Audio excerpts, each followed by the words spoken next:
Welcome to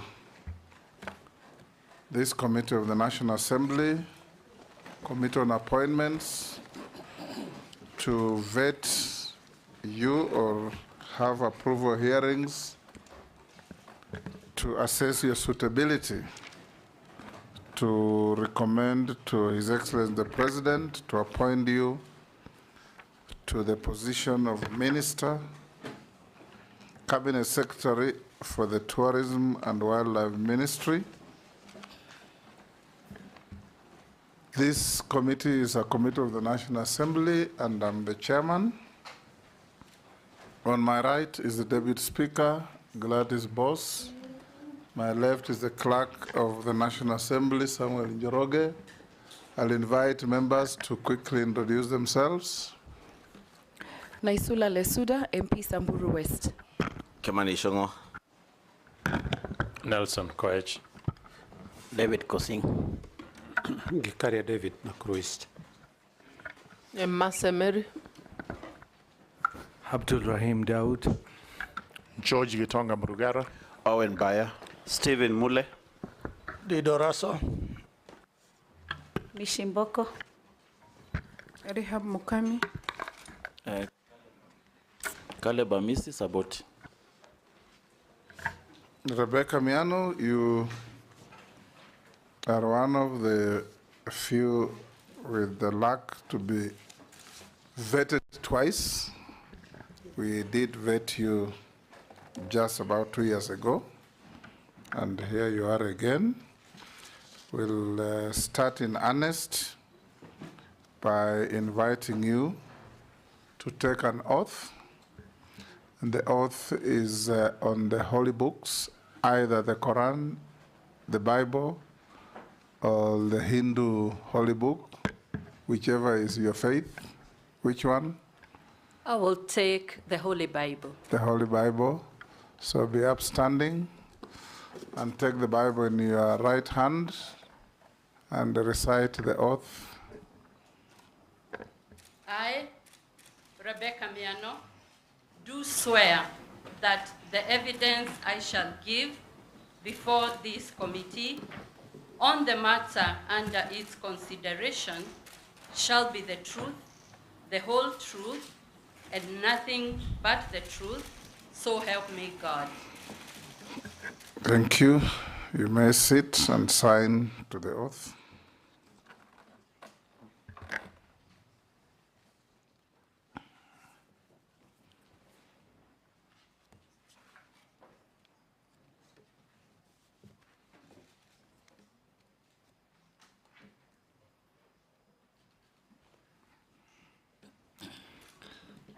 If you have your documents, as you should, you'll give them to the sergeant to pass them on to the clerk to cross-check with what we have in our possession.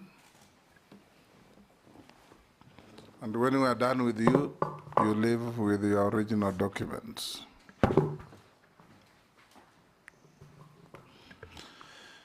In just under 5 minutes, Rebecca, for purposes of these proceedings, members will be referring to you, including myself, as nominee. So nominee, tell the committee your name, your educational background, your work experience, and your key competences that make you suitable for being recommended to take up the appointment for which you have been proposed. Thank you very much, Mr. Chairman and honorable members. My name is Rebecca Miano, the nominee for the docket of Tourism and Wildlife. I am a lawyer by profession, having graduated from the University of Nairobi, and also an advocate of the High Court of Kenya of good standing. I have been able to do leadership trainings at Harvard University, at the IP3, and many others. I am an alumni of Strathmore University and Navarra University, Spain. I am also a certified PPP expert, having obtained that at the IP3 Institute. I have been trained on advanced negotiation skills and also a member of the Fast Forward Premium Leadership Group that consists of leaders in Kenya. Mr. Chairman, over time, in my workstations, I have ended up in the C-suite offices, the last one being a CEO for 5 years. And in that docket, I acquired critical skills in terms of leadership, in terms of managing organizations, their operations, finance, strategies, and I'll hasten to add that one of my strengths is strategy formulation, the discipline of execution and follow-through, and to rally teams towards work plans so that we can deliver on the mandate that we have been given as a team. I have been a legal advisor with experience of over 30 years, handling all matters legal, overseeing litigation, commercial transactions. I am very conversant with the international financing models, having negotiated financing for many infrastructure projects. Mr. Chairman, I was later then appointed or sworn in as a cabinet secretary after vetting by this committee, and I took over the docket of East Africa Community, and thereafter, after a reshuffle, I moved to the Ministry of Investments, Trade and Industry. In those dockets, I have come to get a deep understanding of the operations of government, the strategy and the manifesto that is being implemented. And Mr. Chairman, I feel that the competencies I have, which I have described, that is academic qualification, managerial and leadership, the technical skills, all those have gone a long way to hone me and prepare me for even another docket. I will now invite the Deputy Speaker to be the first to go, to ask you. And your answer should be concise and precise. Thank you. Yes. Mine are really not questions, but something that, issues that have been raised at with the hotel industry that we'd like some assurance, should you be approved, that you will undertake. Hotel industry is complaining that the classification or star rating of hotels was last done 6 years ago. If we approve you, will you ensure that that is done in the quickest time possible? Because it's making it difficult to attract tourism. Also, there is the issue of Airbnb accommodation that has caused some security challenges. And this one will require an answer.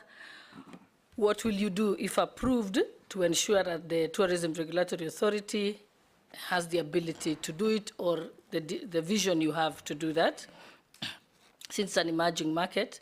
And lastly, the two funds, the Tourism Fund and the Tourism Promotion Fund, what can they do to support the tourism parastatal so they can execute their mandate? Thank you. Go ahead and respond. Thank you very much, Mr. Chairman. On the question of classification, it is indeed very important that hotels are classified, because then they give them world-class practice. We know that world over, classification of hotels is a necessity. And besides that, it is a requirement of the East Africa Community that hotels are classified. And back here in Kenya, if we do not do that, then our guests and the occupants will be left to classify it for themselves, which will then distort the pricing, which will distort the classes.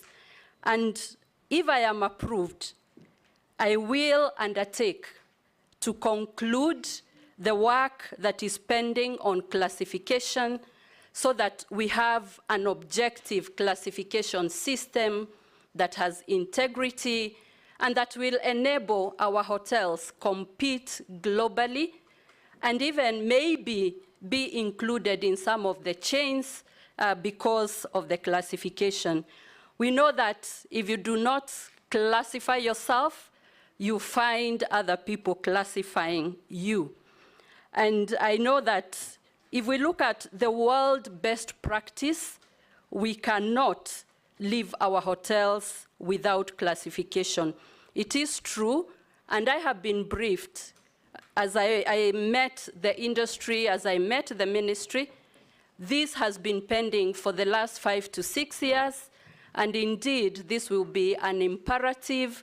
It will be a priority in case I am approved to take that docket. The next question was on Airbnb.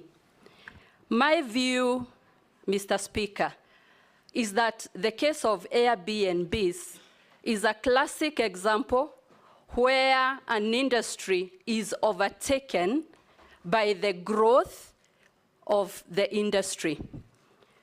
And I will not hesitate to say, because we have research institutions, research organizations dealing with tourism, they must be on top of the game with what is happening, the contemporary changes, so that as a country, we keep up, we foresee, we prepare ourselves. When I look at the Airbnbs, we are lagging behind as a country, as a region.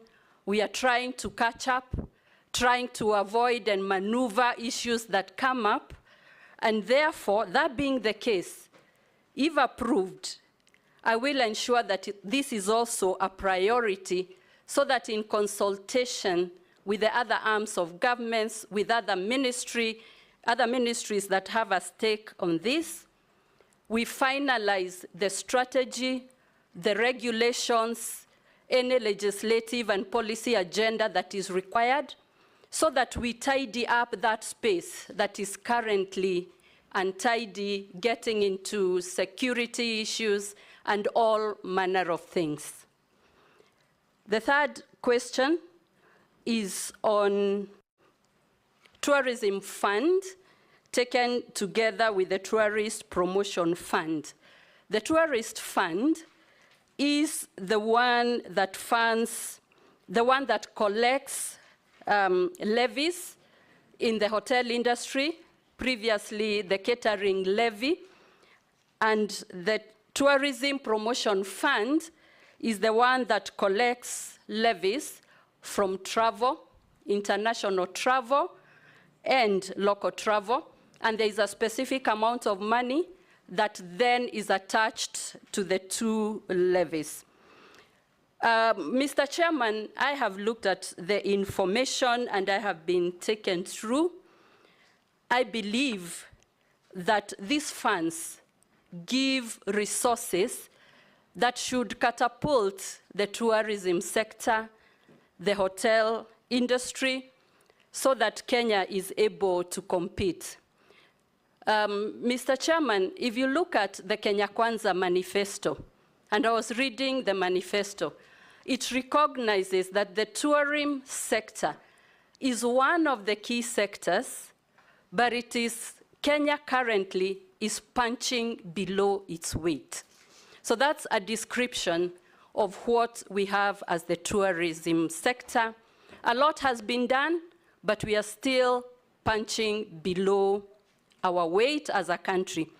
If you look at the numbers, Mr. Chairman, with a population of 55 million and counting, and our tourist data of about 2 million to 2.3 million visitors, that confirms that Kenya is punching below the weight.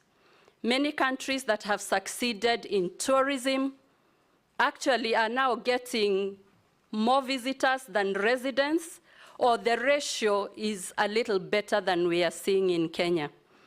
But the contradiction that I see is that Kenya is a destination that is much better than many other destinations that are attracting very many tourists. The Creator has endowed Kenya with the weather, natural resources, people who are hospitable, and many, many other tourist attractions. But then we are still punching below the weight. So these two funds should then be structured in a way that it addresses this burning platform. I'll call it a burning platform because it is urgent. It is something we need to do. And as a country, this tourism sector will be the one that will take Kenya, among the ones that will take Kenya to the next level. And therefore, we will structure, we will organize so that the fund is able to fund the critical priority activities that are required to develop and promote tourism. Majority Leader, you have any question? She has said what I would have asked in her preamble. I have no question. Minority Leader? Okay, Naisula?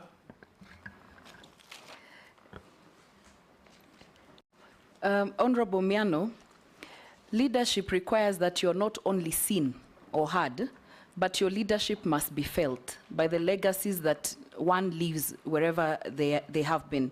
So very briefly, just mention two things that you have left as a legacy in the two dockets that you previously held in a short period of time, 2 years. What can you say are those two things? And what is the legacy you will want to leave in the docket you will hold if this committee and the National Assembly approves you? Lastly, having worked as the CS of East Africa Community, do you consider Kenya to be competitive in its tourism? There's one day I landed at JKIA. I was so happy because there were so many people from the international community who had landed at JKIA. And I was like, wow, all these people are going to Masai Mara, to the coast, or somewhere else. But then when we got to where we branch, us, the locals go, and those ones who are on transit, they all went to the transit. I don't know where they were going. So please tell us whether we're actually competitive as a country. We'll take another. Nelson? Thank you. Madam Miano, Masai Mara Game Reserve.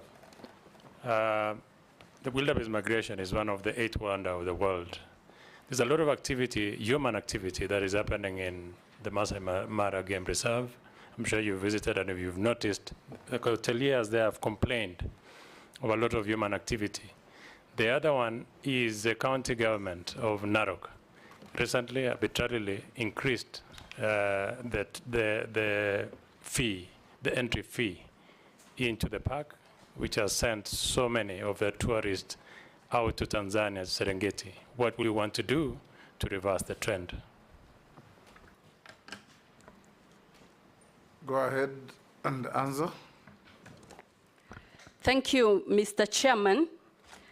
On the two things that I can say I'm proud of, I have achieved in the two dockets that I have served, in the East Africa community, arid and semi-arid lands, I am glad that we managed to make Kenya a strong partner, and our participation was visible. Because of that, we were able to resolve many non-tariff barriers so that we could have products from Kenya being taken to other countries. I remember the case of juices in Tanzania and other products. So that is one. And then the participation last year in May, public participation for the East African Confederation Constitution.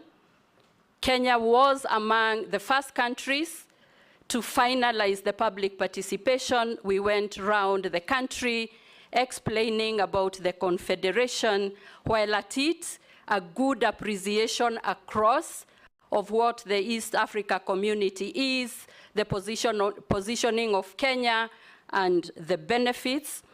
Under the arid and semi-arid lands docket, I took that docket or that department when we were at the worst drought in Kenya that had not been seen over the last 40 years. We were able to put strategies to manage, glad that we did not lose human lives. I remember, Mr. Chairman, that every time we had a cabinet meeting, the drought, arid and semi-arid lands being a contemporary issue, I always had a brief.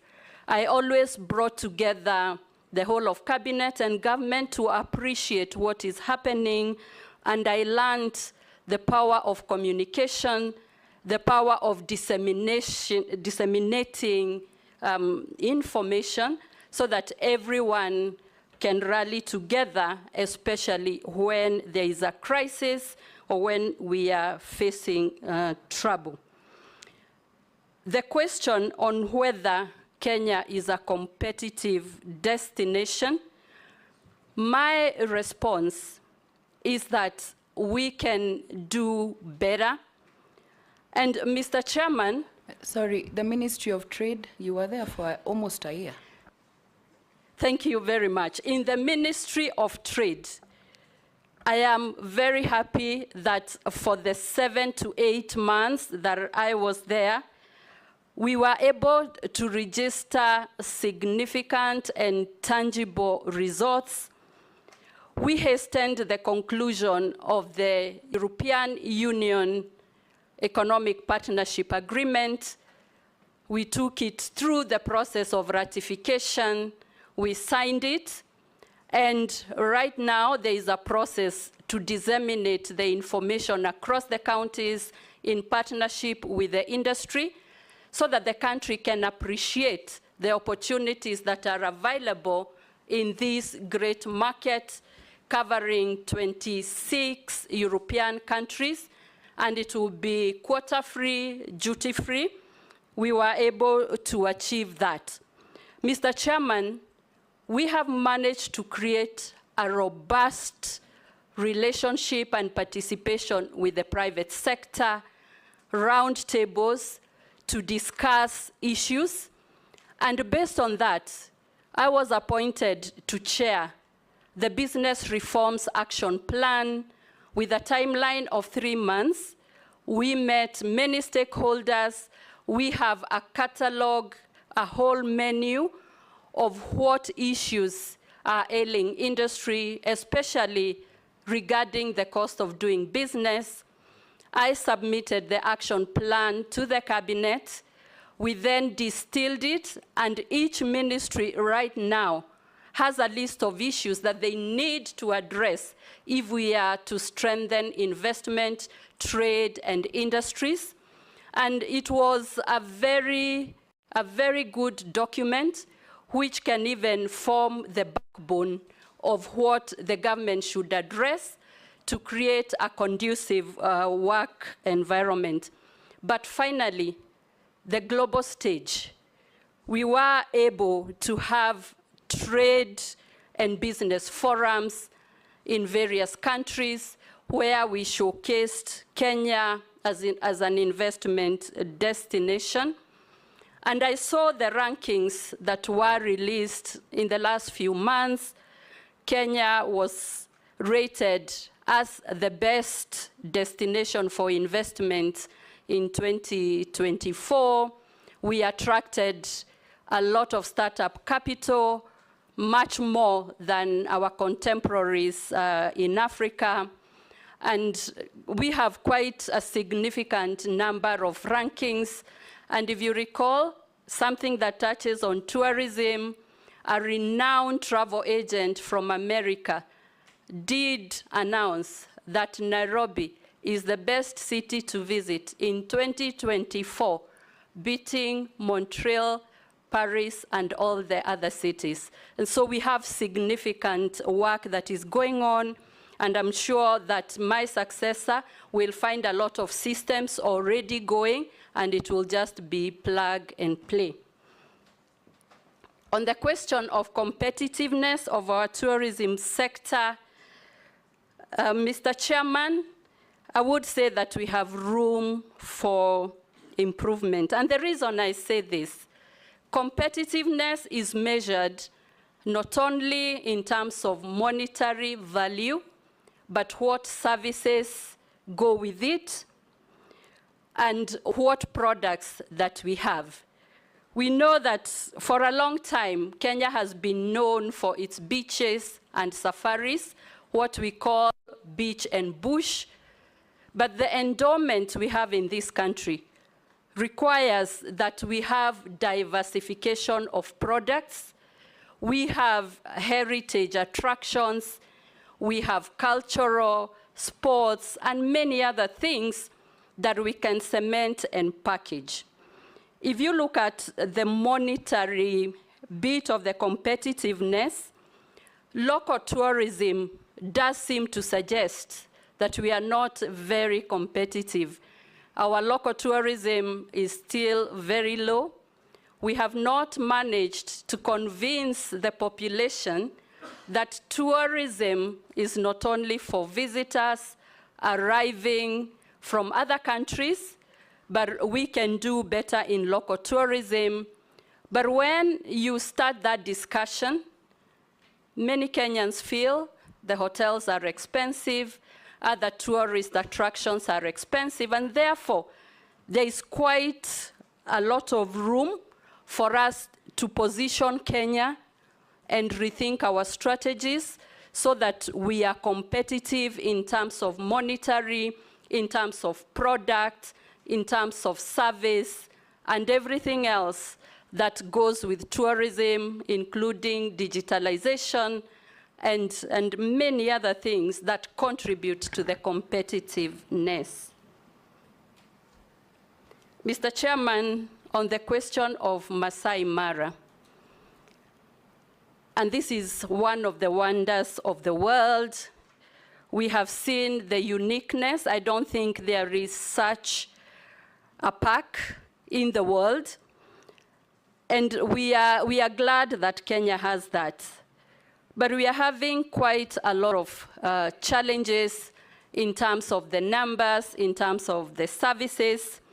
As I was preparing to appear before this committee, Mr. Chairman, I did meet with the ministry officials, I did meet with the sector, and had a discussion with Narok County.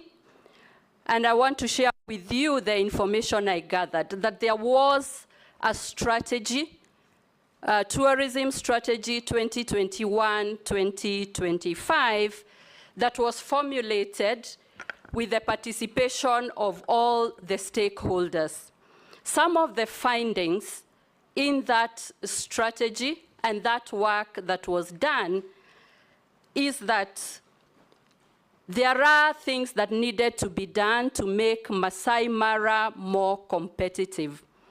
And one of the proposals that I will discuss is that the rates for Masai Mara had not been increased for the last 15 years, despite the cost of managing the parks, despite many other costs coming up, operations and maintenance.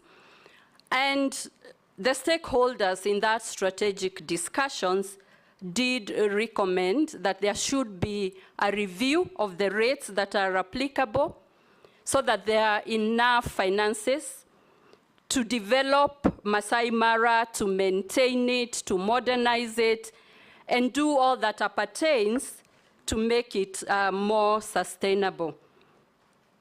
These rates, the revised rates, were to be implemented and were actually implemented from January 2024.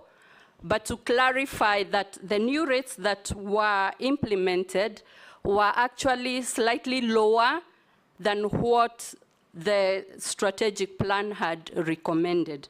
And therefore, the rates were implemented from January 2024. The data that I have seen is that Masai Mara in this high season has been up to 90% full and counting. And Mr. Chairman, I tried to check empirical data to show or to prove that tourism have shifted elsewhere.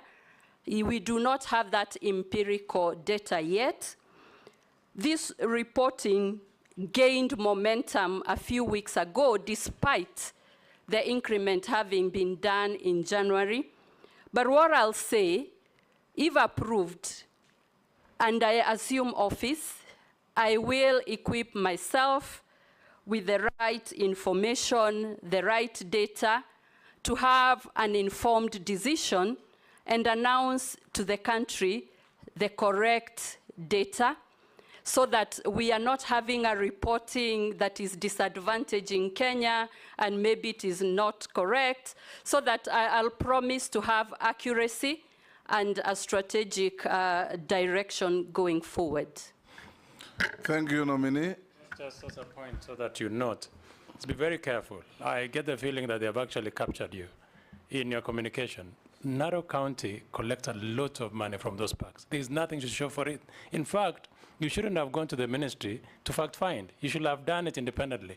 The fact that you went back to the same ministry to ask, I can tell you for sure they are colluding. Just take your own independent research and find out exactly what is happening in the Masai Mara Park. That's a comment. Posing, anything?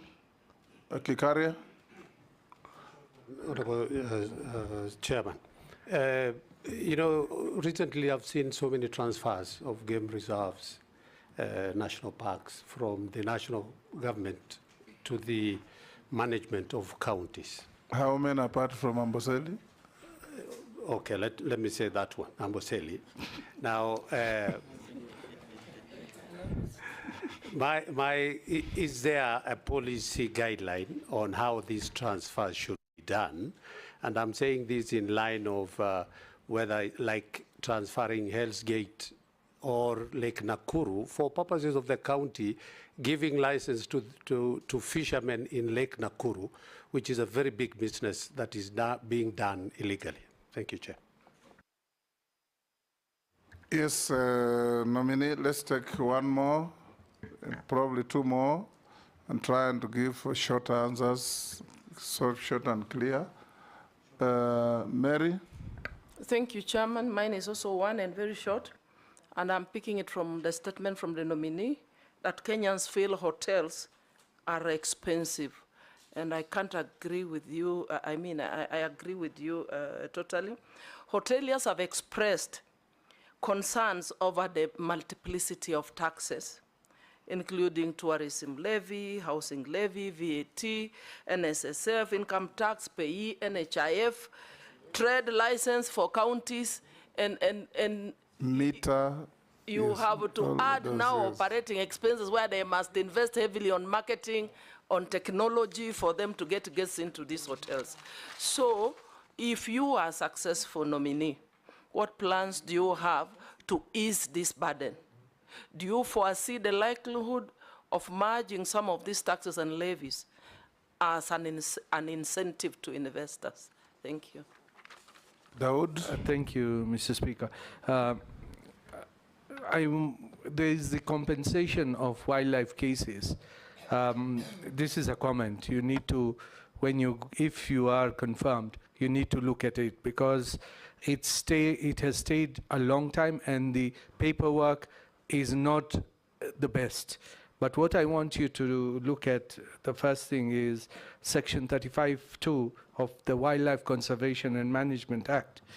It needs to be relooked vis-a-vis the county governments, because in Meru, and I believe it may have happened somewhere else, the county government went and demolished one of the lodges in the park, and apparently they have to pay more than 300 to 400 million, and it's a foreign investor who has been there for long. So what kind of investors will come if those things are being done?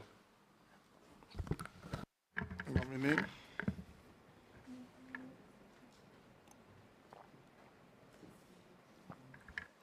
Thank you, Mr. Chairman.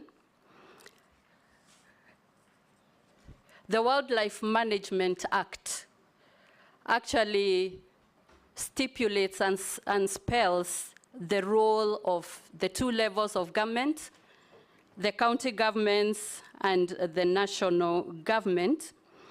And on the issue of transfer of national parks, I am aware that there is a task force that was formed to look at these matters, the merits, the demerits, the regulations, the processes, and the procedures that will be used in case of any transfers, like Amboseli and any other that may be in that category.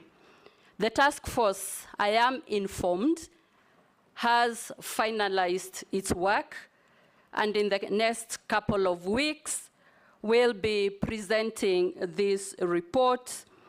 And I will be looking out at this report for my contribution, for contribution by the whole sector, so that we are able to come up with clear guidelines, clear advantages, and clear processes of how this matter of transfer of national parks should be handled. Mr. Chairman, if approved, and I get into this docket, the list of priorities is forming up, and it's becoming clear, so that we have clear policy directions and guidance, and that will enable actions to move much faster and with clarity, avoiding disputes and other issues that at times derail processes, make them take much longer. And I will promise, if approved, I will get efficiency. Murugara, anything? Owen? Thank you, Honorable Speaker and Chair. I just want to ask one question on problem solving, another one on policy, and another one on strategy. No. Okay. Either one, or at the very most two. I will put all of them in one question. One, nominee, my question is, how will you solve the problem of the Ronald Ngala Utalii College, which was a legacy project by the late President Kibaki, but up to today, we are still waiting, and it is actually affecting the tourism sector in terms of training. Also, in the same breath, our nominee is to ask you, what is your take on the open sky policy in terms of promoting tourism, given that you need infrastructure, you need people to fly into the country, and probably you need to expand that space. And countries have benefited so much from having what we'd call tourism social, economic zones, special economic zones. And these countries have developed special economic zones specifically for tourism, to ensure that tourism moves forward. As you take, if approved a nominee, how will you uptake this idea, develop special economic zones, just like you have handled special economic zones in the Ministry of Trade, but now transfer that into tourism and expand tourism so that we move to double-digit growth within the tourism sector? Thank you very much, Mr. Speaker, for that one question. Yes, Robert. Thank you, Mr. Speaker. Nominee Rebecca Miano, Kenya Kwanza regime have arbitrarily raised the cost of government services across all sectors in the recent past. And recently, they increased the park charges very, very significantly, making it, of course, expensive for local tourists and probably even discouraging some of the foreign tourists whom we have lost to our neighbors. Now, this was done the local game charges were done despite the Committee of Delegated Legislation actually discouraging the ministry from doing it. Now, I have two questions on that. First and foremost, will you respect Parliament so that whenever you have any proposals, you have a discussion with Parliament before implementation? And the second one is, what will you do so that you can return the sector back to competitiveness? Might you consider reducing those charges? Because the increase is extremely high. Thank you, Chairman. Thank you very much, Mr. Speaker. CS nominee, Tourism, Honorable Miano. In March 2024, the Kenya Wildlife Service launched the National Human-Wildlife Coexistence Strategy Plan 2024-2033. The strategy aims at fostering a sustainable wildlife conservation while effective mitigation mitigation on human life conflict, which has been a menace in this country for most of the parks within whereby most of the communities are living. What action plan and measures are you going to put in place to make sure that the entire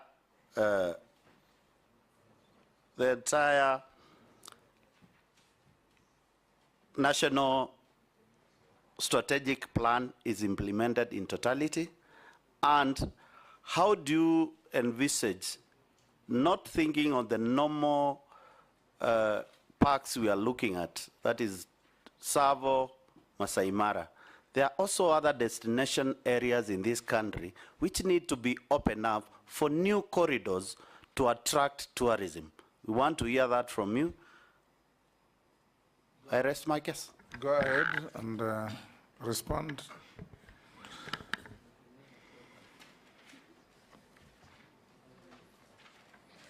Thank you, Mr. Chairman. I'll go straight to the point. The questions asked by Honorable Baya on Ronald Ngala Utalii College. I am informed that the college, the infrastructural work and buildings are about 85% complete, and it is anticipated by the month of October, most of the work will be completed and intakes will start happening. I am glad that that is the information that is coming up to show that eventually the Ronald Ngala Utalii College will become operational and offer the very much needed training after many, many years. I will follow up in case I am approved to ensure that the timelines that have been given are adhered to, because I have seen a report giving those timelines. On the matter of open sky policy, I've seen a lot of discussions with the Ministry of Transport, and learning from my experience in the trade docket, we need to move away from open policies, open trade, open skies, and work on strategies of easy access, enough access, robust access. For example, for our tourism, if we are able to attract many, many more airlines from various destinations and bring our visitors and tourists to Kenya with much ease, easy accessibility, then we will not have a debate that is seemingly emotive, but be able to attract as many arrivals with ease.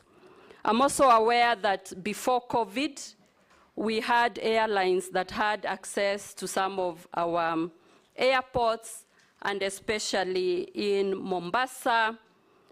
I do believe there is merit in working with those so that we can have a lot more access and visitors being able to access our country, not necessarily through Nairobi, Jomo Kenyatta, but the other airports. Special economic zones is a familiar topic to me, both in the East Africa community, because in the Council of Ministers, we were able to approve the policy and strategies for special economic zones in the East Africa community, and so we have common policies. In the Ministry of Trade, I was in charge of the special economic zones. I am very well conversant with the incentives that are attached to the special economic zones.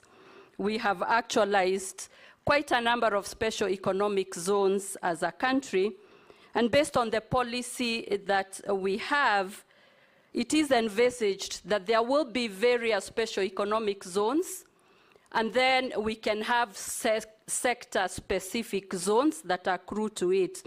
For the tourism, I am a supporter that we should have a tourism special economic zone. There is one that was gazetted in Lamu County, though not operational. To be precise, Mr. Speaker, that is the way to go.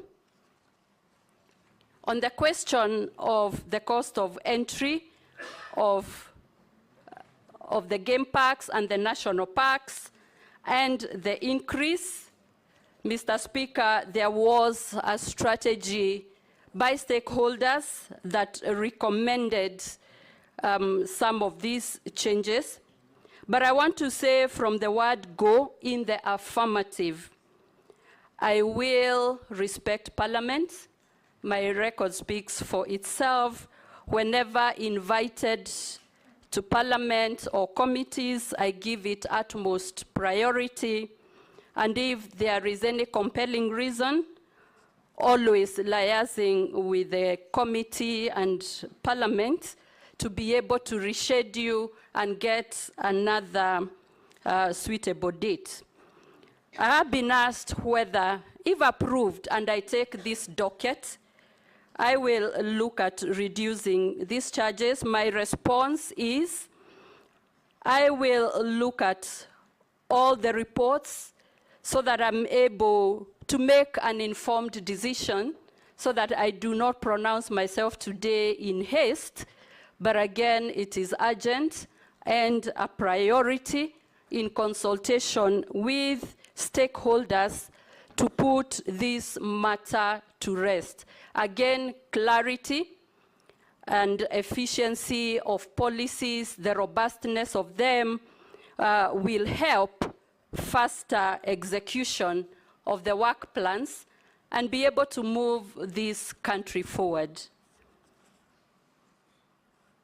In terms of human-wildlife conflict, yes, I'm aware that there was a strategy that was formulated. Point of order, Honorable Chairman.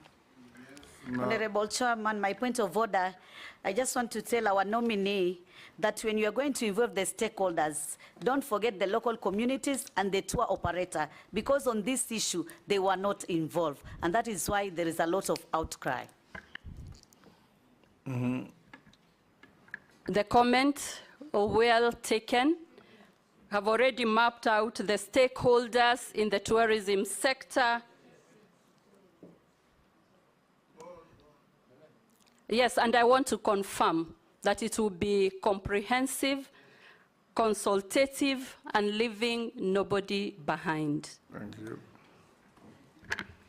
Human-wildlife conflict, in terms of the strategy, Mr. Chairman, I have seen that the strategy promotes alternative sources of income so that there is not too much conflict between wildlife and human fighting for the resources. I have seen it is necessary to have fencing and just secluding the conservation areas.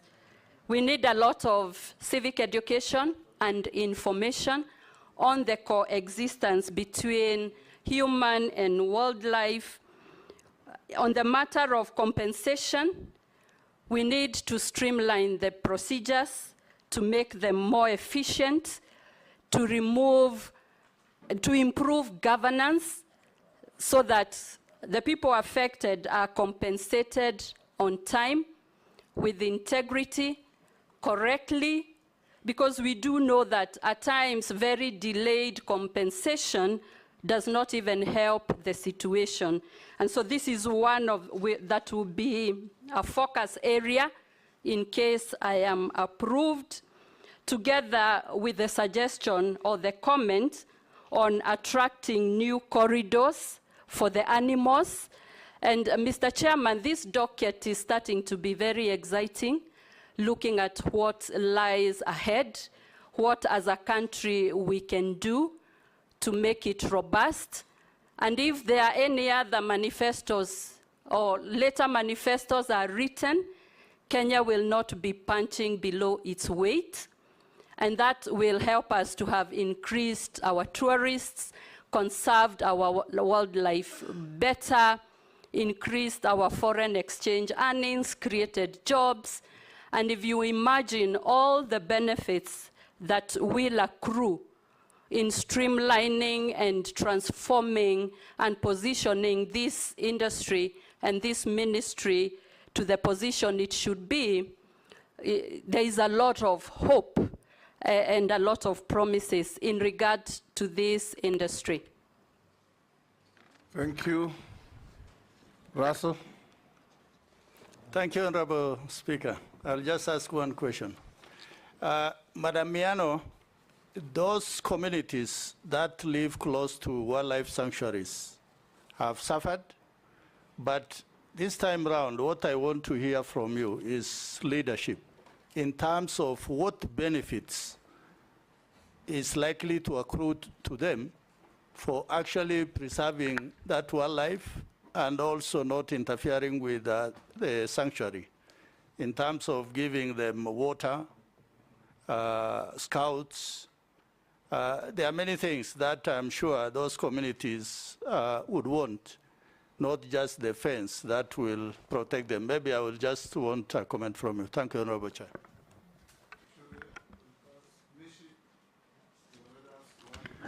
Thank you, Honorable Chairman. Honorable Chairman, you know I come from Coast Region where tourism is, so I need to ask some few questions. Honorable Chairman, you know Kenyans have lost some hope in terms of this docket. I will allow you two. Only two I'll do. Yeah, Kenyans have really lost some hope on this docket. In fact, when the cabinet secretaries were dismissed, Kenyans were just saying that at least now maybe we'll have somebody who's going to have a zeal and will be ready to do some reforms. And for me, I want to ask Rebecca Miano, what kind of intervention, which are immediate and short term, so that you can give hope to Kenyans to see that something is being done. Chairman, I'm just looking at something like Mombasa Beach Hotel.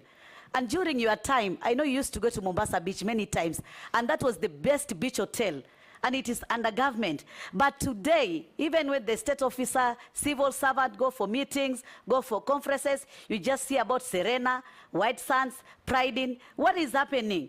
This Mombasa Beach is really dilapidated. It is like, I don't know what is it. In fact, one of these few days, I have to negotiate with the government so that I can buy this hotel and I revamp it. Because I've seen the government is not seeing that. That is what I'm asking. Those immediate intervention that you are going to do so that Kenyans will have some hope on that. My last question is about Mama Ngina Waterfront. Mama Ngina Waterfront used to be a cultural and heritage site, and it used to be under the municipality of Mombasa and then county of Mombasa. Now this site has been taken back to Nairobi, and it's been managed by people from Nairobi.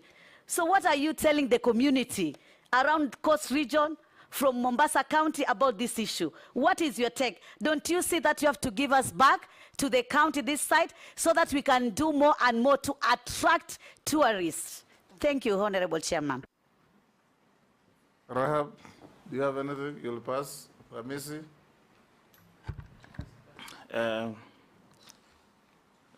Mr. Speaker, I've some information have been sent by a senior citizen on touching on nominees' credibility.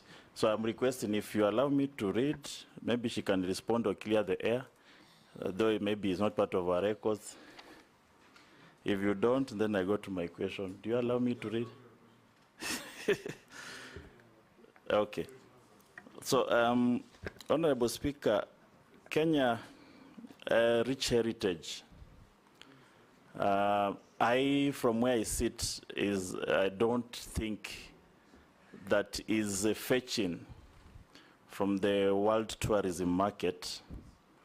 When you see government officials visit on benchmarking, they'll go to Thailand, Dubai, European states from the historical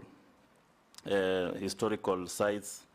And then they come, they just wow at the tourism attractions elsewhere in China, and they come and sit. Tourism in the modern times has gone through a lot of innovations.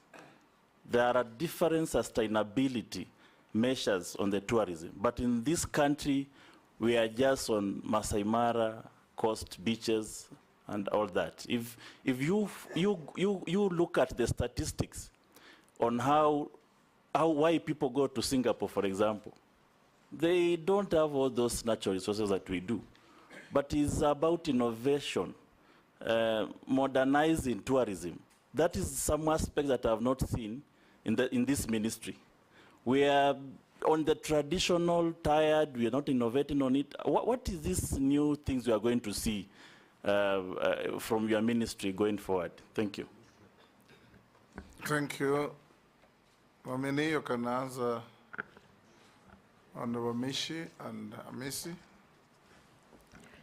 Thank you, Mr. Chairman. I will start with a question on the arid and semi-arid lands. I served as minister in the arid and semi-arid lands, and therefore very well conversant with the issues, the benefits, the challenges that face the arid and semi-arid lands.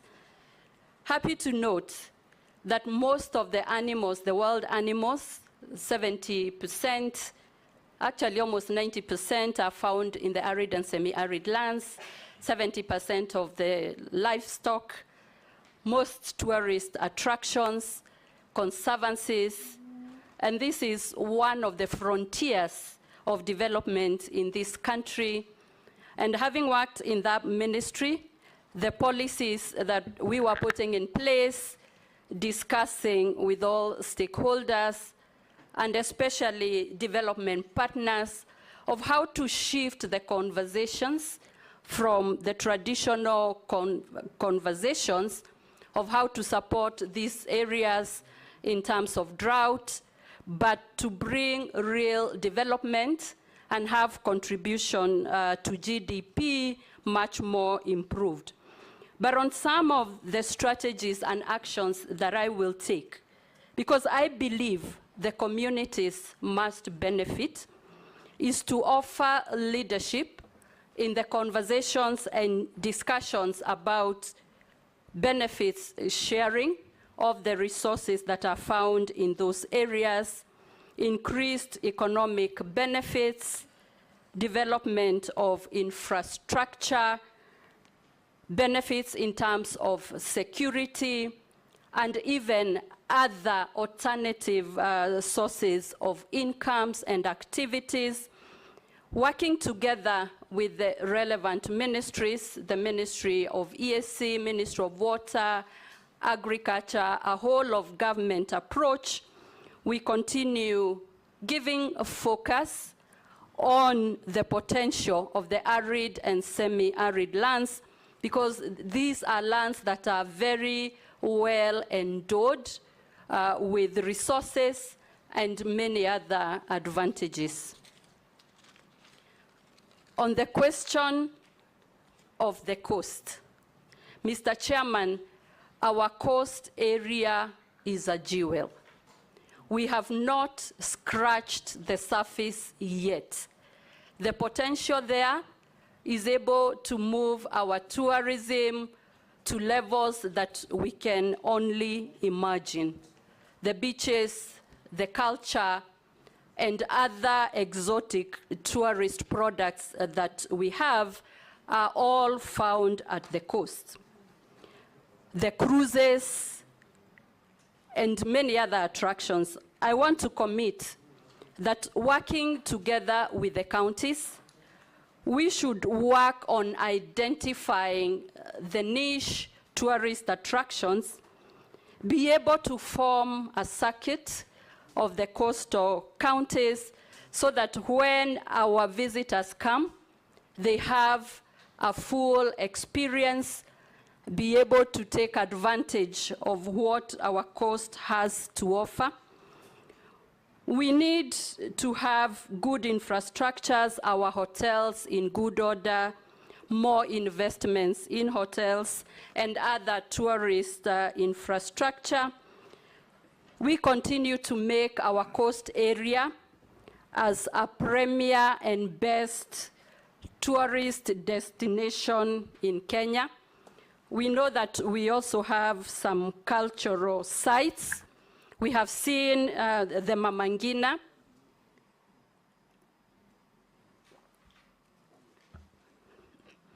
And Mr. Chairman, to respond to the honorable member, on the issue of Mama Ngina, we need to work together with the purpose of getting maximum benefits, increased tourism, increased earnings, something that will just blow that region into economic activities and to success.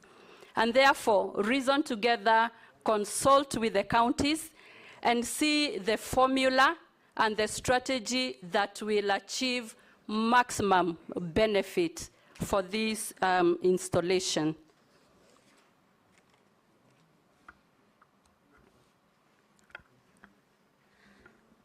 May I respond to the question by Honorable Hamisi about the heritage? Again, we continue saying in terms of tourism, Kenya is punching below its weight. We have consistently focused on only a few areas or a few attractions, especially the beach and the safaris, but Kenya has a lot more to offer. The honorable member did indicate that some of the benchmarking trips go to other countries and maybe do not bring back enough information to spur and catapult our tourism sector.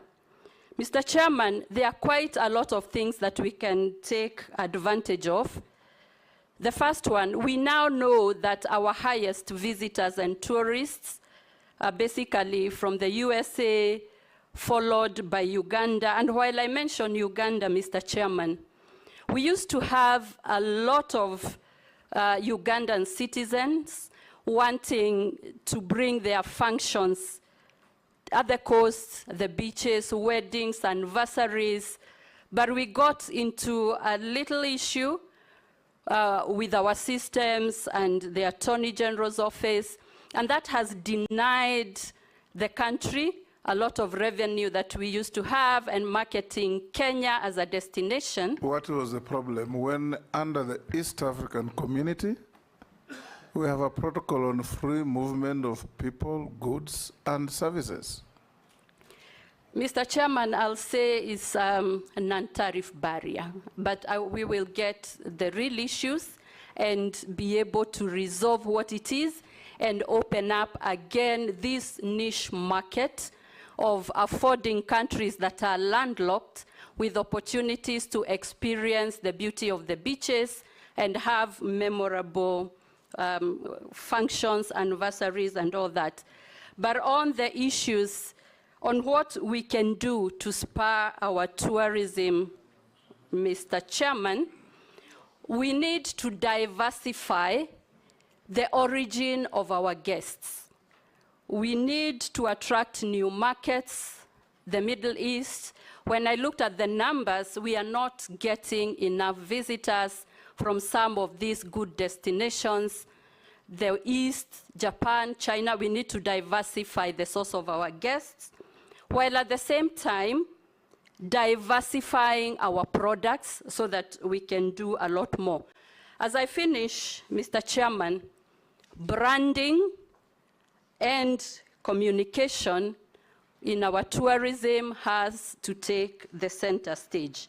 We must package our country as a product to be consumed, produced, packaged, sold, and consumed. And so we should not spare any effort. We need also to take advantage of innovation, technology. I have seen information that we do not have a one-stop shop digitally where tourists can visit and get all the information they need, and that will also be a priority so that we can package our country.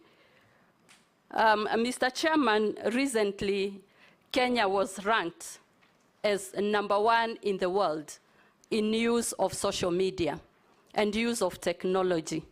If we convert such abilities and rankings to sell our country for tourism, I think we will take this world by storm and attract a near-round destination for tourism, and not just the peak and low season. Chair, on a point of order. Yes, sorry, yes. On a point of order, Chair, because I missed the opportunity to ask a question earlier, but from what now CS Miano is saying, she's elicited a question from me.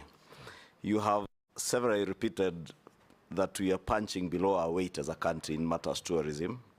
And you've said branding and communication is what will take our tourism to where we want it to be.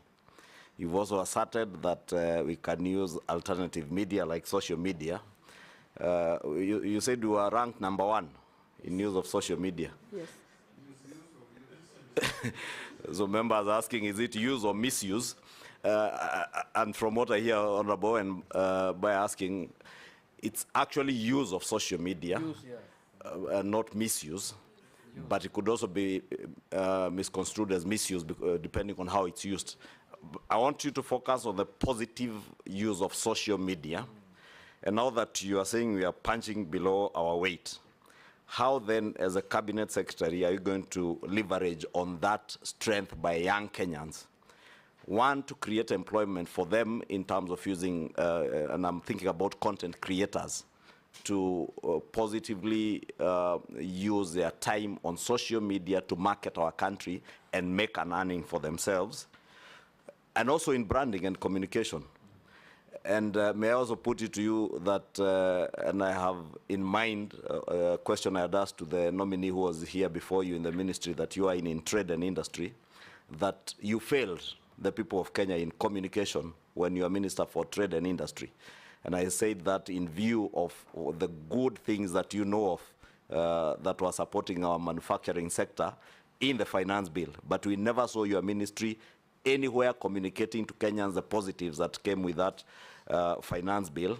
Are you telling the people of Kenya that we will now continue punching below our weight in terms of communicating? Or will you, finance bill, Junet wants to say that finance bill is treasury. Far from it. It is an omnibus bill that included a whole package of very positive things that the CS nominee knows on matters to do with manufacturing. So I was asking, will you be punching below our weight again in tourism? Because it's true what you say, tourism is about branding, communication.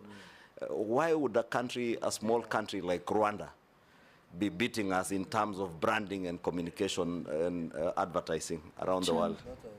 If I take Chairman, this is... Sorry, Chair, I said, let me withdraw the country. I don't want to get into trouble. Smaller countries and smaller economies than ours. Chairman, this is linked to to what Honorable Ishungwa said, and I just want to say that Kenya is renowned for its exceptional athletes who compete on the international stage. If appointed, how do you plan to leverage their achievements to promote Kenya as a premier tourist destination? And what strategies would you implement to integrate sports marketing? There is sports marketing with tourism promotion to enhance our global reputation and attract more visitors. We have seen a cabinet secretary in the past use an international figure to market Kenya, while we have our athletes and we also have sports who can be used to market our country. Also, they are known, Honorable Junet, and they can run. Secondly, tourism benefits often do not reach marginalized communities, including indigenous groups and people living in rural areas. How will you ensure that tourism development is inclusive and that these communities receive fair benefits from tourism activities? And lastly, just on that, tourism can sometimes lead to the commercialization or misrepresentation of local cultures. For example, the Maasai culture, Samburu culture, is often showcased in tourism marketing materials, but there are concerns that their culture is sometimes presented in a stereotypical or superficial manner, and some people using their photographs without their consent and making money out of them. And also respond to the issue of e-citizen. When we use it to pay money at the parks, is it that Kenyans, we are slow to accept change and technology, or was it implemented without good communication and without testing it first whether it works? Chair, if I just a quick one. 1 minute. You've had your share. 1 minute. But you are allowing this order. And then everybody will talk. Speaker, that is Speaker, don't open that door, please. From our electorates. Yes, Owen. Yeah. Chair, I thought we had agreed one question. Speaker. This is important. This is important. Owen, order, members. Owen. There, Honorable Speaker, the only person who has had a second bite is Naisula, and from what I saw, she was reading some rehearsed statement from somewhere. Yes. From the members of the public. Kenyans. From the public. The nominee has spoken about almost everything in tourism, except one thing which she must tell us how well prepared she is about. Tourism is very sensitive to security. And the decline of tourism in Kenya is associated to insecurities that happened, especially at the coast, in Lamu and other places that affected tourists. What is your plan to secure the tourism fold in terms of ensuring that tourism? And then the aspect of the tourism police is now hindering the development of tourism. How will you handle that? Thank you. Honorable Speaker, I just wanted to ask about Ushanga Initiative. Because it's underfunded, and that is a program for the Asar area. And I expect Naisura to ask that question. Because those women, they normally get that money so that we can empower them, but they are not getting any money. Thank you. Chairman, I have a question from a Gen Z. I have a question from a Gen Z, Honorable Chairman. I want to read it. In early 2024, a lobby group filed a petition at the High Court accusing Miano of spending Kenya shilling 94 billions of taxpayers' money on ineffective power generating projects during her time as CEO of Kenya Electricity. This accusation included commissioning unusable high voltage transmission lines and conducting feasibility studies for 2 new power plants that never became operational. What is your take, Honorable nominee from a Gen Z? Chair, the last one from the public to Honorable Miano. I've just received a message whereby the public is asking, are you going to continue? Why are you breaking the protocol we have been following? I'm sorry, Chair. The chairman has been reading the public. Okay. Then when I finish, you compliment. Now everybody's jumping in. What are you doing, you guys? Okay. Go ahead. Chair, may I respond to this because they are becoming quite many? Let him finish. It started. Thank you, Chair, and apologies. The public is asking, as a nominee for tourism, are you going to continue using the conventional way of marketing Kenya, or what is your take on how you'll rebrand the country and forget those odd methods of branding the country? She already said she will use social media beyond the conventional marketing tools. Can you answer the ones that, and concisely and precisely, no speeches, just answer the questions.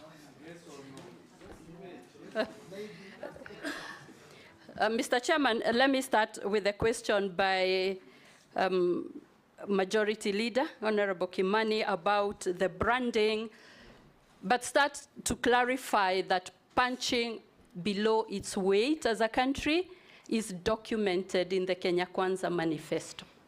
And that is where I am coming from, which is a reality.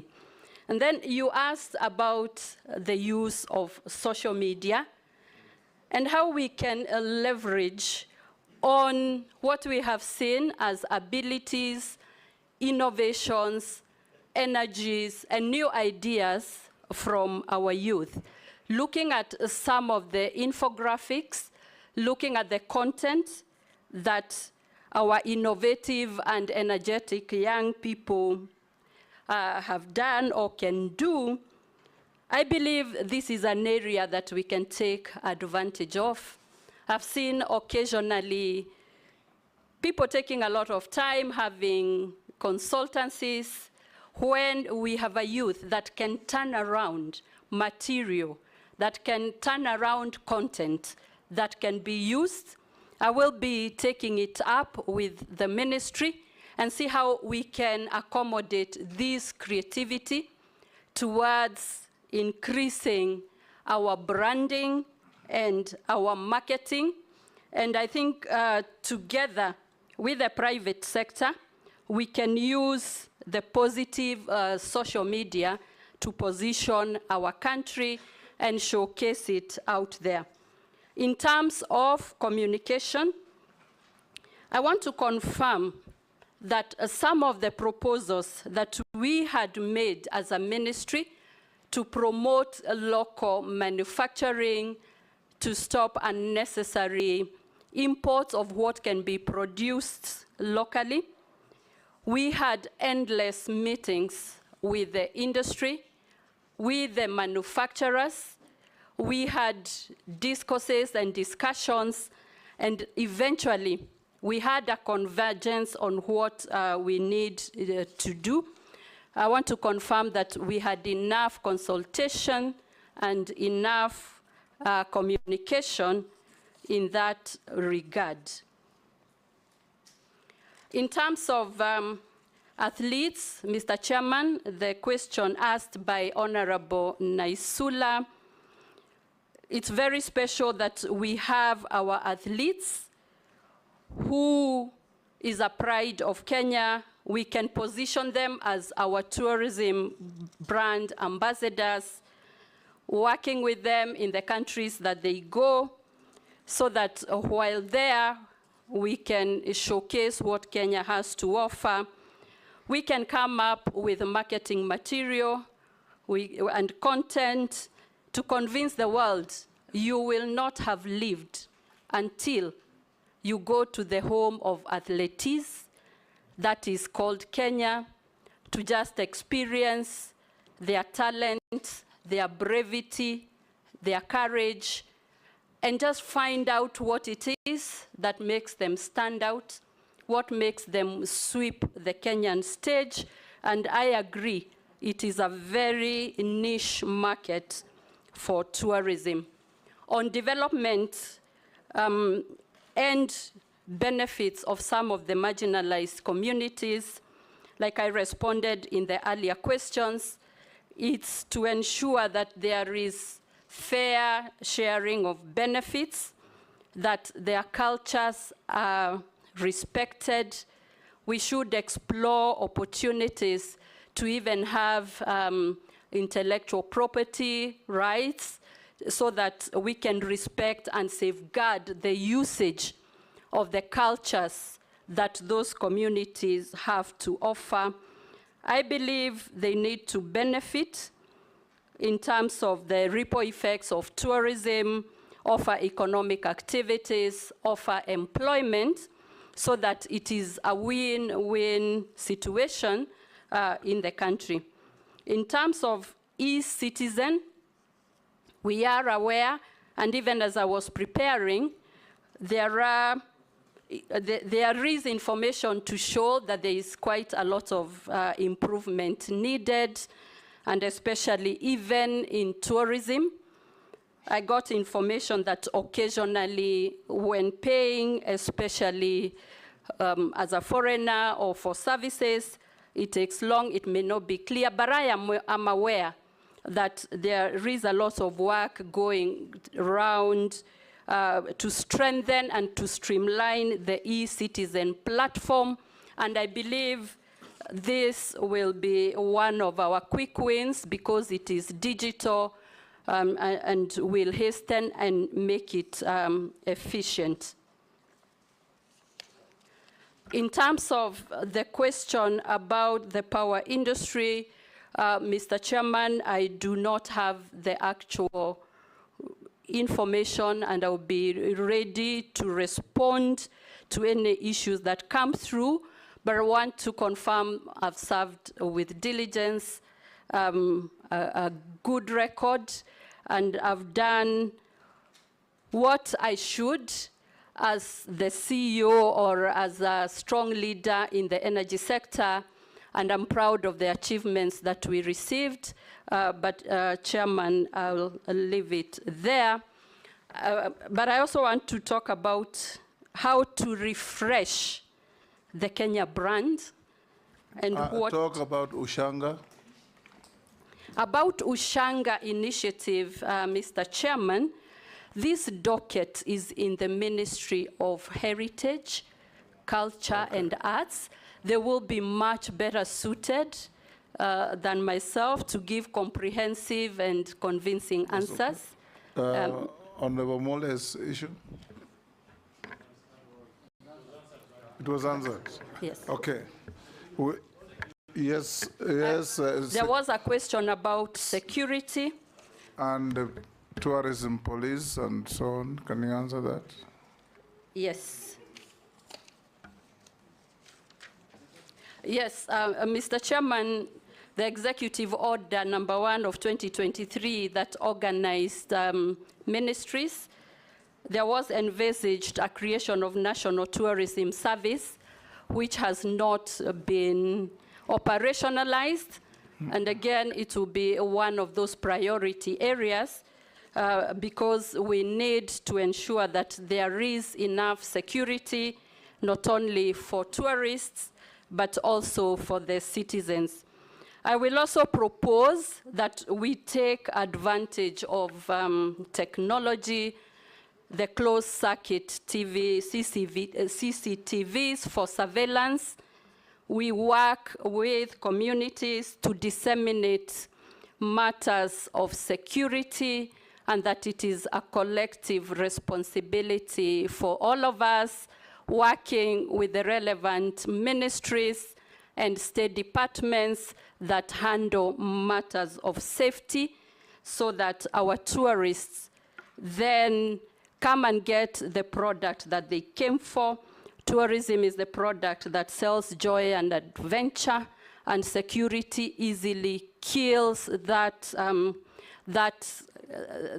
reason why tourists visit, and also working together with police so that they become enablers and facilitators and do not hamper our security. We need community policing, also information to the tourists on security briefs. And I want to say that there is a lot that can be done, tangible activities to enhance security and safety in the tourism sector. Jeanette? Mr. Speaker. I'm giving Jeanette because he didn't ask any question. You already asked questions. Yes, Jeanette? No, Mr. Speaker, I wanted to say that my constituency borders the Masai Mara. So I have a lot of information from there which I wanted to share with the committee and bring to the attention of the nominee. Mr. Speaker, for example, between the Mara and Serengeti, there is a lot of interconnection. The government sometimes, I don't know whether they are serious about tourism, because there is an airstrip in Migori which was tarmacked recently.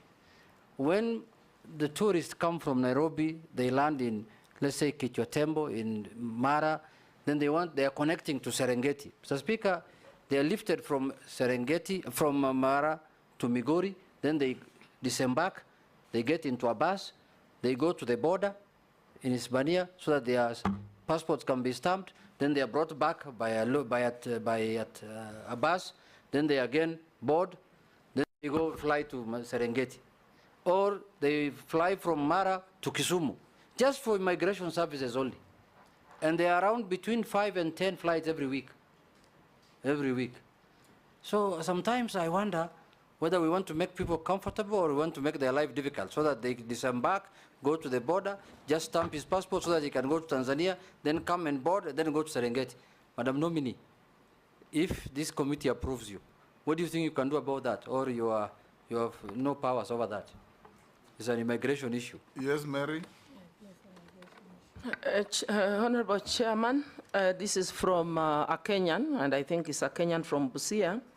He's saying, ask Mrs. Miano when new places like the ancient rock art in Busia will be considered in the tourism circuit. I think it's helping you to boost local tourism by enlisting new ancient places or new tourism sites across the country. Nominee? Thank you, Mr. Chairman.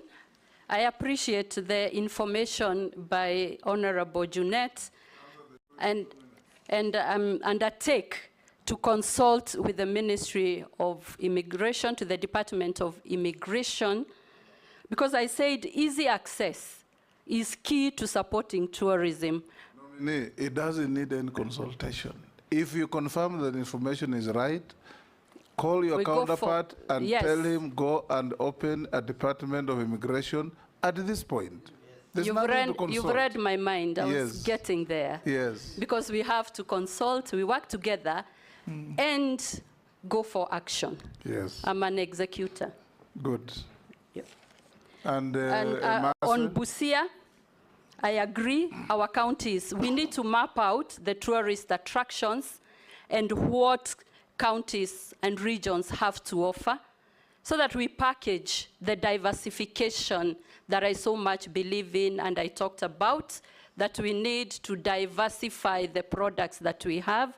I will take up not only specifically for Busia, but other sites that can help boost tourism in this country. Nominee, I want to tell you that not once, not twice, not thrice, the ministry that you have been proposed to lead has mapped out Kenya over and over to see where new sites for tourism are. I've seen them in Bungoma, I've seen them in Trans Nzoia, I've seen them in Pokot, I've seen them everywhere. So don't reinvent the wheel. Focus on actualization and execution. That is what is required. Let me also ask you, Honorable Rebecca. You're coming into a ministry that has at one time been the highest foreign exchange earner for the country. And many, many of your predecessors, there was one who appeared before a committee such as this, chaired by my predecessor, assured parliamentarians how he's going to market tourism, how he's going to use Kenyans to market tourism, how he's going to do everything for tourism to flourish. We saw him turn up with a British citizen of African origin to market tourism in Malindi. Is that how to assist Kenyans participate in this important industry? And if you are confirmed, because tourism in Kenya is a clear highway, what is it you are going to do that is different from what the others have been doing to improve the arrivals in Kenya from the current 2.2 million to 10 million or even more? I saw the other day on BBC television, citizens in Barcelona were demonstrating demanding that they reduce the arrivals of tourists, that there were too many. What do they go to see in Barcelona? Probably the beaches only, or Barcelona Football Club. We have wonderful game parks. We have wonderful beaches. We have wonderful wildlife everywhere. We have wonderful culture. We have scenery everywhere. What are you going to do that will be different from those who have come before you to profile Kenya as a #1 tourist destination? That's what this committee and the country wants to hear. Robust management, whatever, what is it you'll do that is different? Because those slogans, we have heard them before. Thank you, Mr. Chairman. Tourism is a great exchange earner. Currently, it's not the first, as it should. It's #3 in exchange earning.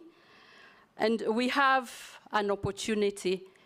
I believe the tourism sector is easy to turn around, much easier than others that require a lot of work. Mr. Chairman, what I will do differently is to know that people support what they believe in. We must then use our citizens, use the local people, our fellow Kenyans, to take the pride of Kenya and market it ourselves. I believe if we do that, we get the patriotism, the love of our Kenya, and then we give opportunities to the people with the talent. And by the way, Mr. Chairman, all the employees in the tourism sector and hotel sector are 80% youth. That is a low-hanging fruit. If we partner with them as individuals, as corporates, as companies, and support them fully, and we tap into their creativity and their prowess, I believe if I take that trajectory, we will see numbers. And Mr. Chairman, 10 million is still below the weight of Kenya. At 55 million, we should be talking about beyond 20. And Mr. Chairman, with the support of Parliament to put the right policies, and with all the stakeholders, we have a very robust private sector, development partners. We must go out there and turn around this tourism and increase numbers. I want to give you comfort that I am an executor. I'll give it my all, more than ever before, and especially because when you get a second chance, you must also double up your efforts, your delivery, and that is the reciprocation that I will owe if I am found fit and I am approved to hold this most progressive, exciting docket that can just turn around this country of ours. Will you also consider, if you are confirmed, to revolutionize organizations like Brand Kenya? I have gone to functions out of this country, and you see a banner there, Brand Kenya. When you go there, you see wood carvings, and tea, coffee, Masai shukas, and that is all. Nothing else. And they say they're branding Kenya. We were in London last October, I think, for celebration of the 75 years of the Commonwealth. Part of the participants in the preparation was the Kenya High Commission. When we went to the opening of the event, on the list was Maasai dancers to celebrate the 75 years. Who turned up? Black men with the heavy muscles from West Africa as Maasais. And when one of our colleagues asked which part of Masai land do you come from, they disappeared after a very poor performance. Now, you know, those misrepresentations undermine our tourism as well. Lastly, from me, we used to have, when I was in foreign affairs, a demand from the Ministry of Tourism to post what they call tourist attaches and trade attaches. And let me tell you how fallacious it is. And we want to know how you'll do it differently. You pick somebody from the Ministry of Tourism, probably ushered through lobbying, and you post that person to China to sell Kenya tourism. For 2 years, he's learning the language and his way around. The next 1 year, he's struggling to know where to go to market Kenya. The fourth year, his term is over, he comes back. You send another one under the same circumstances. You send somebody to Russia, same thing. You send somebody to France, same thing. What are you going to do differently to market our country in major destinations? China has more than 200 million Chinese going out as tourists every year. If you just get 2, 3 of those, you can imagine the impact on our GDP. Mr. Speaker. Yes. Depends. Just to add on what you're saying, Mr. Speaker, also it depends on when you arrive at the country. What do you see first? Yes. Look at the kind of airport we have. It looks like a bus park, Mr. Speaker. There's no difference between that airport and Migori bus park, where people park matatus and everything. You can't even have a parking space, Mr. Speaker. You go round and round. You don't know where to park your car. Secondly, Mr. Speaker, I met an Arab in Dubai. I asked him, why are people coming here like this all the time? He told me the sheikh called the immigration and everyone who deals with visitors and told them, anyone who comes to this country is my visitor, and you must make sure that he's handled well. Mr. Speaker, it also depends on how we handle our visitors. When you are parking them in Migori bus park, how can they be happy? So, nominee, can you give the people of Kenya an assurance that you'll act differently? Market Kenya in a different mode and different version, using different tactics and different people. Thank you, Mr. Chairman. The tourist industry and some of the things we do in Kenya, we are caught in a time warp. Comfort zone, doing the same things the same way, carvings, the beach. We have not stretched our imagination. We need to stretch our imagination out of the comfort zone, come with new products, reimagine our tourism sector, rethink, refresh our brand, and that will inform some of the things we are going to do based on what Honorable Junette has said, and how we are going to position our product, how we are going to position our country to attract more tourists. It will mean getting new facilities, or at least renovate that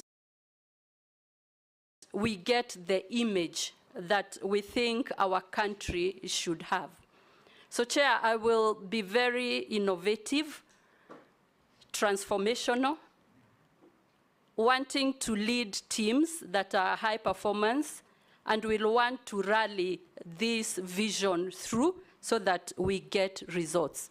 On the matter of attachés, when you described, it reminded me of my experience at the Trade Department or the Trade Ministry, and it is a time for us to get our attachés based on their skills, their qualifications, their competences, based on what they really can bring for the country. We need to check even their linguistics so that we send the correct people. I am a believer, if you have the right teams, well equipped, with competencies, you'll be able to get much more. And this is... On a point of order, because I think the CS nominee did not get your question. Because when I listened to you, the speaker was asking, is there a need to have a trade attaché, a tourism attaché? Why not have what you have been calling a one government approach? Whoever is at a mission has the capacity and ability, and you're able to train them on how to market tourism. Because from what the speaker was saying, the example he gave, you send someone, it takes 4 years moving around China. Why not use the ambassador in China to market Kenya, to market Kenya as a tourism destination, and even use their locals there with the branding you are talking about? Mr. Chairman, if we get the right people, they are likely to do very well in multi-skilling. There will be no distinct or dramatic difference from an attaché who can do trade to the one who can do tourism. And I think if we combine those roles, it will be more efficient, more affordable, so long as we get the right people, a selection procedure that is fair and firm when we are getting the skills that we need, and we will not need to duplicate a Kenyan handling this, another one handling this, while one person can be very well equipped and able to deliver that service. Yeah. Mr. Speaker, she never answered my question about compensation. Wildlife. Yeah, human-wildlife conflict. The forms are not right, and they are not paid. 10 years down the road, we have not been paid. So please tell us what you're going to do differently. I am aware there is a backlog on compensation. The process has started and it's picking up again. Remember, in my previous docket, I was invited for a function earlier this year, and there was a launch of the compensation. And Mr. Chairman, like I said, and I remember we discussed here that compensation that is delayed may at times not be compensatory as it should be. So in my mind, I thought I had responded to the question, but I think this is something to give priority. Excellent. We do know that there are fiscal constraints, but prioritizing cost containment, removing non-essentials will still afford some resources to undertake the needed compensation. Rebecca, we are coming to an end. You had Naisula read to you what the public was asking. Mary Mase, Kami, and Mishi, and Mule. There are a few more from the public. What plans will the nominee put in place to ensure challenges of open skies are solved? I think that was asked by Owen. You don't need to answer. Somebody asks us, what are the qualifications for one to work as a tourism driver? I think that one must be. What plans will Mrs. Miano put in place to ensure there's clear database of all Airbnbs operators, as well as mitigate the challenge of conflict of interest between hotel keepers and Airbnb's operators? That one you had, I think, answered. Tourism sector has several statutory funds, such as Tourism Fund and Tourism Development Fund. I think this was asked and you answered. There is widespread concern in the local hotel industry regarding the impact of current budget cuts on domestic travel and hospitality in Kenya. What steps will be taken to prevent further shutdowns and staff layoffs in the hotel industry? And then the government of Kenya still holds substantial shares in hotels like Hilton and other lodges. If appointed, what can we expect from CS Miano in terms of GOK shareholding in non-performing hotels and in safeguarding public funds? Those that you have answered, you can skip. Yeah, just probably the last one.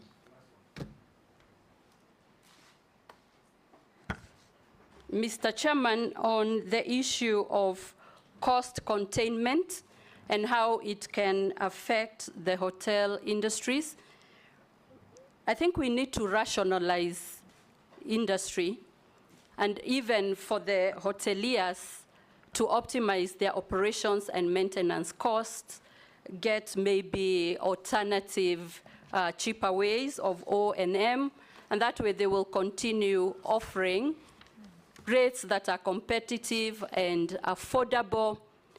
I believe, Mr. Chairman, like we said before, if we are able to sensitize our community on local tourism, and I'll give you just a very quick examples. We have many opportunities to have products together with industries that can appeal to our communities. And because I am a lady and conversant with the chamas, we can have products that those chamas can uptake, get away from the traditional meeting in one home and the other in a merry-go-round and buying hot pots and all that. Maybe that cost, if there is a product, we will give the ladies and the groups a better experience at affordable rates, and therefore we must all put on our thinking, innovative minds and see how to cope with the situation we have by coming up with diversified products, affordable products, and rallying uptake from the groups that we know can have. I must say that maybe the young people are more uptakers of tourism. When I'm going up country and I pass through Naivasha, Delamere, you will not miss a group of youth who have put themselves together to go to a certain destination. The industry must rise to that challenge and that occasion and offer them products that they'll be able to uptake with ease, affordability, efficiency. And Mr. Chairman, I think the possibilities are endless on what we can do to revamp and operationalize and even develop and promote our tourism, not only international but domestic. On safari lodges and government shareholding in some of these hotels, the executive order has given this to the National Treasury, but I'm sure we will work in consultation with the National Treasury to get the best strategies to transform, reform, and work on this. Thank you. I'll now ask you one or two mundane questions. Have you ever been adversely mentioned in an integrity-related report or investigation? No, Mr. Chairman. Apart from what Mish read, that you had no evidence. Do you hold any leadership position in any political party? No, Mr. Chairman, I don't. What is your net worth?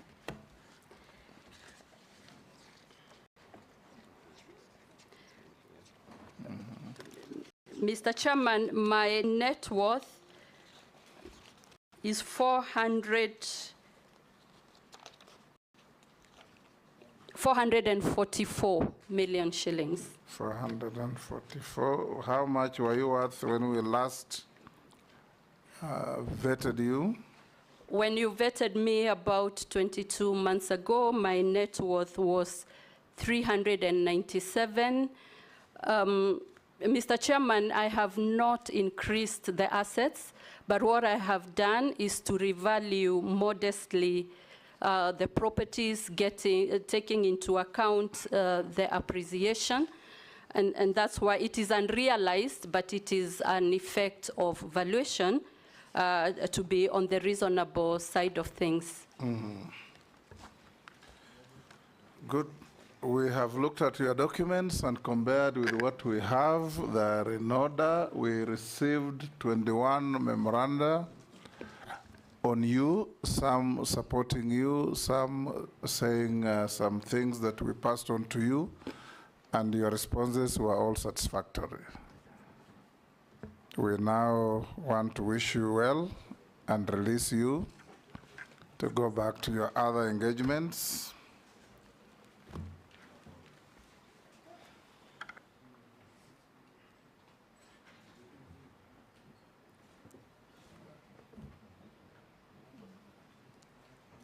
I think I'm feeling bad that they have not, the messaging has.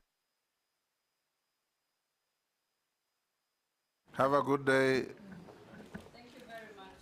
Rebecca. Have you taken back your documents? Yes, okay. Great.